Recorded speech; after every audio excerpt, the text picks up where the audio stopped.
Hello guys, आज ratio ही continue कर रहे हैं। उसकी दो वीडियो हम बना चुके हैं पहले ही, जिसमें हमने 5 रेशो पढ़ ली थी। पहली लिक्विडिटी रेशो के अंदर पढ़ी थी करंट रेशो, इसका फॉर्मूला होता है current asset upon current liability. Second पढ़ी थी लिक्विड रेशो, उसका फॉर्मूला होता है liquid asset oblique quick assets upon current liability.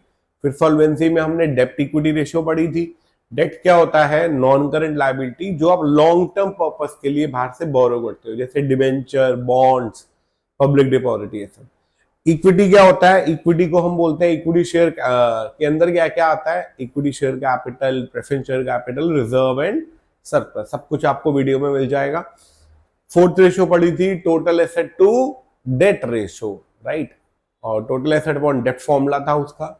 और जो पांचवी पड़ी थी वो पड़ी थी प्रोप्राइटरी रेशो या शेयर होल्डर फंड रेशो, उसका फॉर्मूला क्या होता था? Equity upon total asset, right. तो आज हम टर्नओवर रेशो स्टार्ट कर रहे हैं। टर्नओवर रेशो ये बताती है कि आपके रिसोर्सेज यूटिलाइज कैसे है बिजनेस में, एफिशिएंटली है या नहीं है। क्लियर है? तो इसका जो पहला पार्ट है टर्नओवर रेशो का, वो देखिए।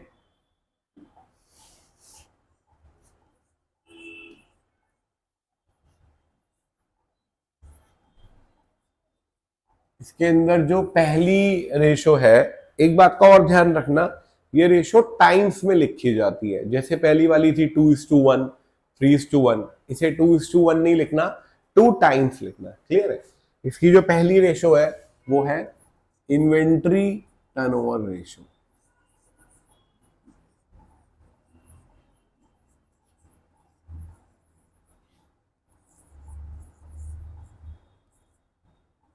राइट। अब मैं आपको उससे पहले एक चीज और भी बता दूं, कंपनी के अंदर सेल्स को सेल्स नहीं बोलते, क्या बोलते हैं? नेट सेल्स को रिवेन्यू फ्रॉम ऑपरेशन। क्या बोला जाता है? Revenue from operation.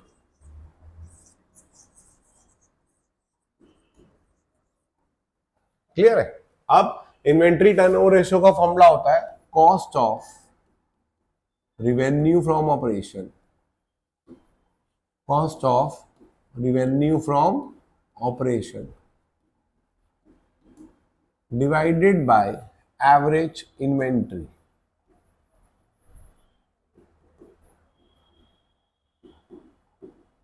क्लियर है?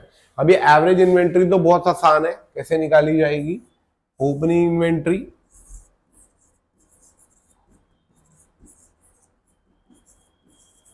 प्लस क्लोजिंग इन्वेंट्री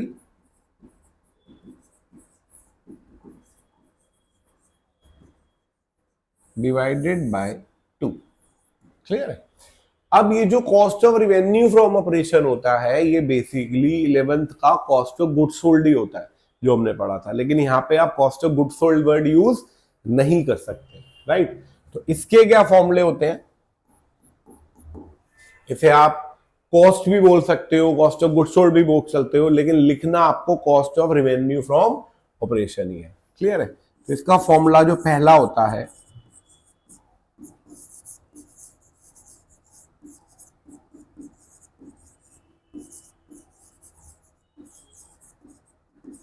पहला फॉर्मूला होता है इसका revenue, RFO, revenue from operation minus gross profit. Clear है? अगर ग्रॉस लॉस है तो वो ऐड हो जाएगा। राइट? ये इसका पहला फॉर्मूला है। दूसरा एक और फॉर्मूला भी होता है इसका, ओपनिंग इन्वेंट्री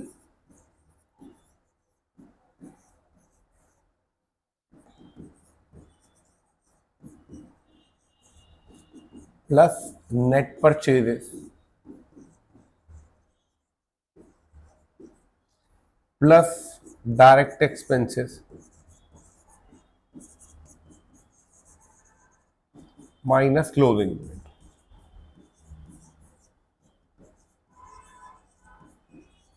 ठीक है? Opening inventory plus net purchases plus direct expenses minus closing inventory, और ओपनिंग माइनस क्लोजिंग को आप बोलते हो चेंज इन स्टॉक। क्लियर है? अब ये जो डायरेक्ट एक्सपेंसेस होते हैं ये आपको जानने जरूरी है कौन से होते हैं। 11th में आपको याद होगा आपने ट्रेडिंग अकाउंट पढ़ा था, तो ट्रेडिंग के अंदर जो भी एक्सपेंसेस आते हैं वो सारे डायरेक्ट एक्सपेंसेस होते हैं। ये बेसिकली फैक्ट्री तक के खर्चे होते हैं। कहां तक के खर्चे होते हैं? फैक्ट्री तक के। जैसे wages, carriage inward, carriage outward sale से रिलेटेड होता है तो वो नहीं आएगा। क्लियर है? अगला फ्राइड इनवर्ड या पावर, फ्यूल, ये सब इसके अंदर आते हैं। सैलरी नहीं आती, डेप्रिसिएशन नहीं आता, क्लियर है, कमीशन पेड नहीं आता, रेंट पेड नहीं आता अगर फैक्ट्री करेंगे तो, राइट। तो सीओजीएस के दो फॉर्मूले यूज होते हैं, revenue from operation minus GP plus gross loss, और दूसरा क्या है? Opening inventory plus net purchases plus direct expenses minus closing. एक बार स्क्रीनशॉट ले लो आप इसकी।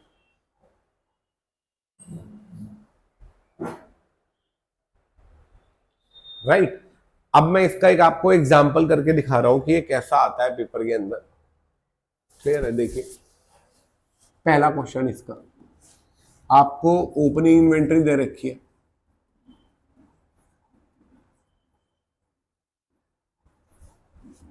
वन लाख। क्लोजिंग इन्वेंट्री दे रखी है 2 लाख।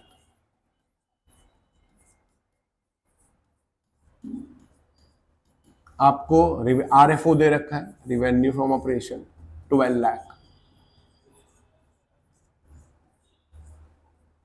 और आपको जीपी दे रखा है 25% ऑन कॉस्ट। और क्वेश्चन आपको कह रहा है calculate inventory turnover ratio. Clear है? बहुत सिंपल कॉन्सेप्ट है। तो पहले आपको क्या निकाल लेना है? Average inventory. एवरेज इन्वेंट्री कैसे निकालोगे? Opening 1 lakh plus closing 2 lakh divided bye 2। Answer आपका आ गया 1,50,000। अब नेक्स्ट, अब आपको क्या निकालना है? Cost of revenue from operation. अब आप बोलोगे सर सीओजीएस या सीओजीएस बोल लो या cost of revenue from operation बोल लो। इसका फॉर्मूला है revenue from operation minus GP. ये कितना दे रखा है आपको? 12 लाख। और ये कितना दे रखा है? 25%। तो ये 25% किसका है? कॉस्ट का। यहाँ पे कॉस्ट क्या होती है? ये। तो ये तो वैल्यू ही नहीं दे रखी है आपको। क्लियर है? तो आप इसे एक्स लेट कर सकते हो। x is equal to 12 lakh minus 25% of x। ये आपने इससे काटा, इधर चला गया, x plus X by 4, value आई 12 lakh.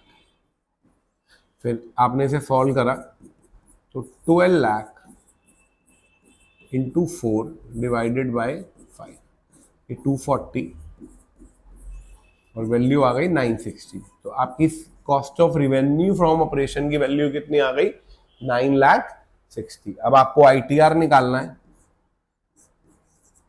COGS 9,60,000 divided by average inventory जो कि 1,50,000 था। इसको इससे डिवाइड कर लो, जो भी वैल्यू आई वो टाइम्स में लिख दो। राइट। आई होप ये क्लियर हो गया होगा आपको। क्लियर है? एक बार इसका स्क्रीनशॉट ले लीजिए आप।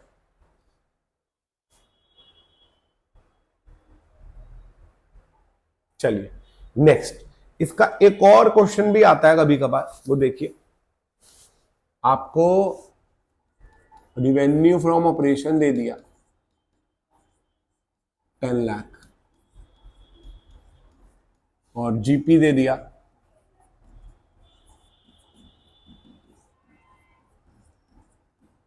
क्लियर है, ओपनिंग स्टॉक दे दिया, नेट परचेजेस दे दिया,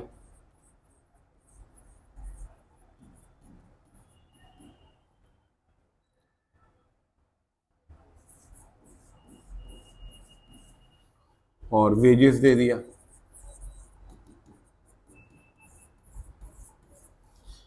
कैलकुलेट क्लोजिंग स्टॉक। अब आप सोचोगे सर ये तो इन्वेंट्री टर्नओवर रेशो है, अब इसमें क्लोजिंग स्टॉक कैसे निकालेंगे? तो आपको एक पॉइंट क्लिक होना चाहिए।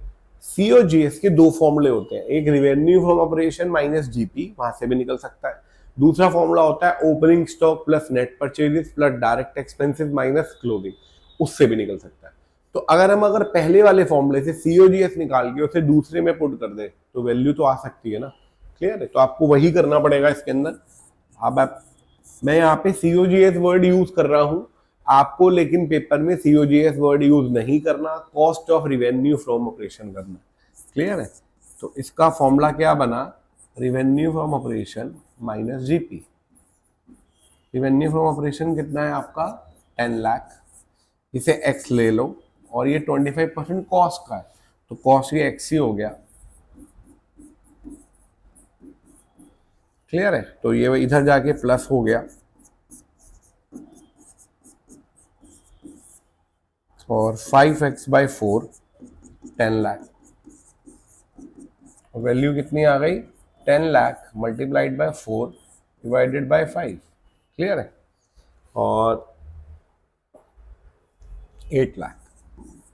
तो सीओजीएस आपका कितना आ गया? 8 लाख। अब सीओजीएस का दूसरा वाला फॉर्मूला लगाएंगे। Opening inventory plus net purchases plus direct expenses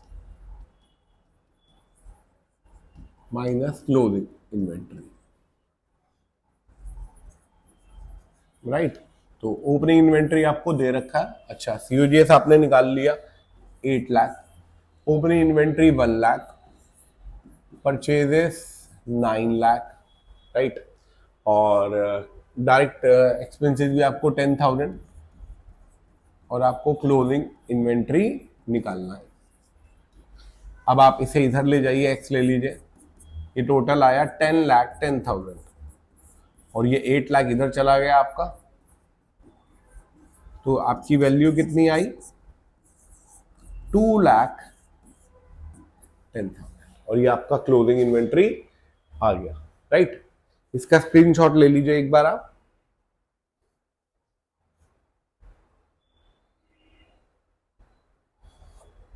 right? I hope ये भी आपको क्लियर हो गया होगा। अब इसका एक और एग्जांपल भी आता है कभी कभार, वो भी देखिए।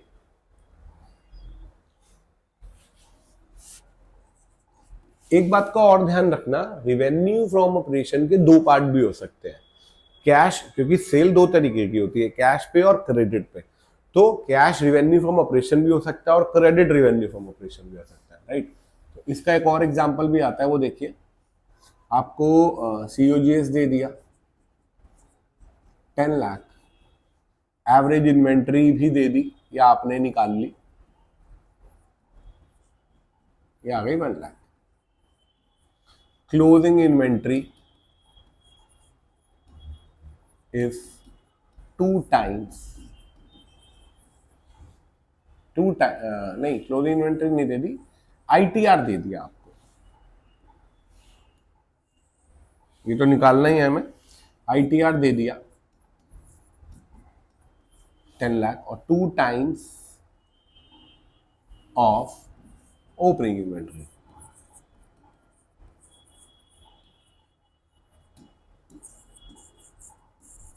क्लियर है? तो सीओजीएस अगर नहीं भी दे रखा हो तो निकल जाएगा। अब पहले आप आईटीआर निकालो, आईटीआर का फॉर्मूला लगाओ, वो आ गया सीओजीएस अपॉन एवरेज इन्वेंट्री। ठीक है? ये आपको 10 दे रखी है, 10 टाइम्स।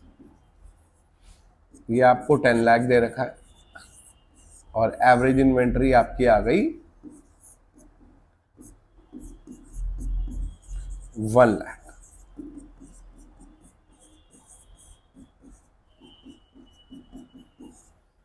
कितनी आ गई?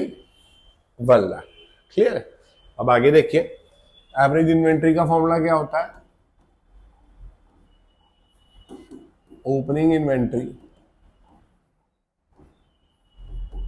Plus closing inventory divided by 2। ये आपने निकाल ली 1 लाख, ओपनिंग को x ले लो, ठीक है, और क्लोजिंग कितनी है 2 टाइम्स, राइट। तो अगर ये x है तो वो कितनी हो गई 2x, राइट। इसे सॉल्व कर लो, ये 2 lakh divided by 3 is equal to x। ये जो वैल्यू आपकी आई है कौन सी वैल्यू आ गई, ओपनिंग इन्वेंट्री की। अब क्लोजिंग कैसी निकलेगी, closing inventory is equal to 2 multiplied by 2 lakh upon 3। Solve कर लीजिए, आंसर आ गया। क्लियर। इसमें क्वेश्चन कभी कभार एक बार और ट्रिक भी खेलता है कि यहाँ पे ना 2 टाइम्स की जगह 2 टाइम्स मोर वर्ड यूज कर लेता है। क्लियर है। इसका एग्जांपल देखिए, अगर राम के पास 100 रुपए है और श्याम के पास उसके 2 टाइम्स है तो कितने रुपए हुए 200 रुपए। अगर वो बोले उसके पास 2 टाइम्स ज्यादा है तो उसके पास 100 भी है और 2 टाइम्स ज्यादा भी है तो उसके पास कितने हो गए 300। अगर इसके अंदर 2 टाइम्स की जगह 2 टाइम्स मोर वर्ड यूज होता तो मैं ओपनिंग को लेता x और क्लोजिंग को कितना लेता x प्लस 2x, राइट। तो वो हो जाता 3x। क्लियर है। तो ऐसा भी क्वेश्चन आ सकता है। क्लियर है। ये दोनों तीनों तरीके के मैंने आपको क्वेश्चन करा दिए। अब हम करने जा रहे हैं नेक्स्ट रेशो जो कि है trade receivable ratio. Trade receivable turnover ratio. अब ट्रेड रिसीवेबल होते कौन से हैं, ट्रेड रिसीवेबल आपके डेटर और बिल रिसीवेबल को बोला जाता है। क्या बोला जाता है, डेटर और बिल रिसीवेबल। इसका फॉर्मूला क्या होता है, net credit revenue from operation, net credit revenue from operation divided by average trade receivable, right. और ये एवरेज ट्रेड रिसीवेबल कैसे निकाला जाता है, opening trade receivable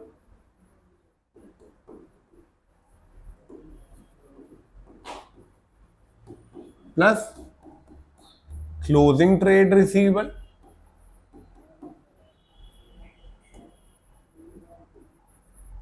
divided by 2। Clear है। और अगर आपको एक ही ट्रेड रिसीवेबल दे रखा है, राइट, क्या दे रखा है, एक ही डेटर दे रखा है या एक ही ट्रेड रिसीवेबल दे रखा है तो उसी को एवरेज ले लेना आपको। क्लियर है। और ये trade net credit revenue from operation का फॉर्मूला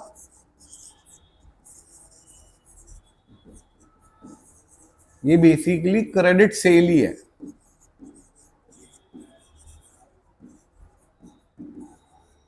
इसका फॉर्मूला होता है revenue from operation minus cash से, माइनस कैश से। क्लियर है। चलिए, डेटर वो लोग होते हैं जिसे आप उधार पे माल बेचते हो। एक और कनेक्टेड रेशो भी है इससे, डेट कलेक्शन पीरियड।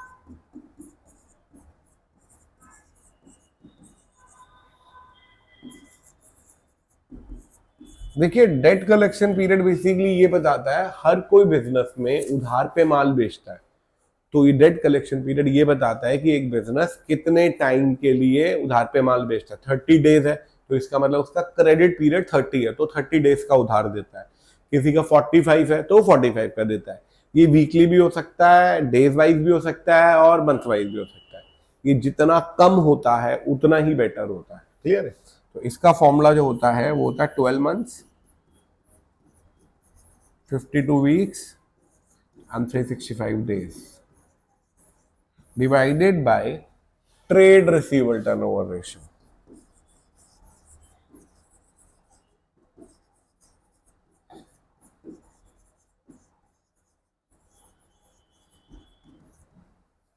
राइट। तो ये जितना कम होता है उतना ही बेटर होता है। आई होप आपको ये तीनों क्लियर हो गई होगी। इन्वेंट्री टर्नओवर रेशियो के मैंने आपको एग्जांपल्स भी करा दिए। इससे आगे मैं नेक्स्ट में कराऊंगा जिसमें इसके ट्रेड रिसीवेबल के भी एग्जांपल कराऊंगा, ट्रेड पेबल के भी कराऊंगा और आगे रेशियो भी कराऊंगा। राइट।